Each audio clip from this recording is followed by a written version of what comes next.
Thank you very, very much. Zimbabwe turns 38 years old in terms of independence on the 18th of April this year.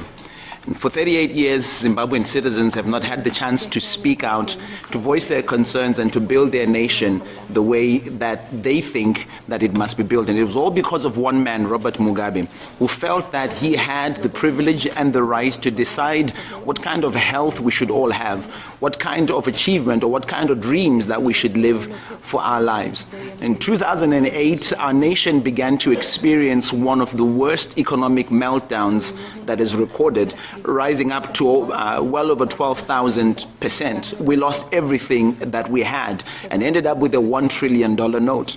And still, when citizens spoke out in Zimbabwe, nobody listened to them, because the culture of listening to people and respecting the rights of people was non-existent and still is non-existent in the nation of Zimbabwe.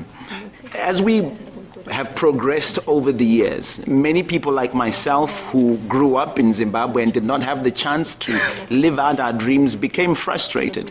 I have children of my own, and I was not prepared to allow a man that had taken the dreams of my grandfather, my father, and my own to also take my children's dreams. And I think that this is the rising voice in Africa, where we as a generation of people are desiring a better future for our own children than the one that our forefathers gave us. It is a shame that the men and women that had become our liberators in 1980 suddenly became our oppressors since then.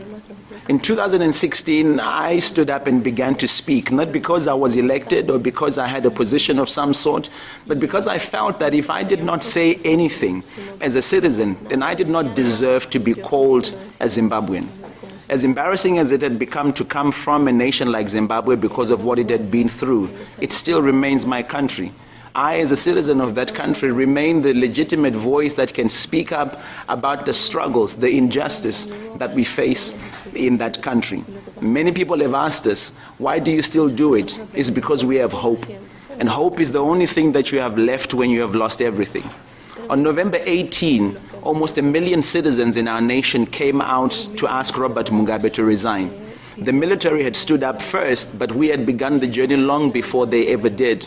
They did it for their own reasons, but we saw an opportunity to reset our nation and put Zimbabwe towards a better path. I spent much of 2017 in and out of prison. I was arrested at the airport on the 1st of February 2017.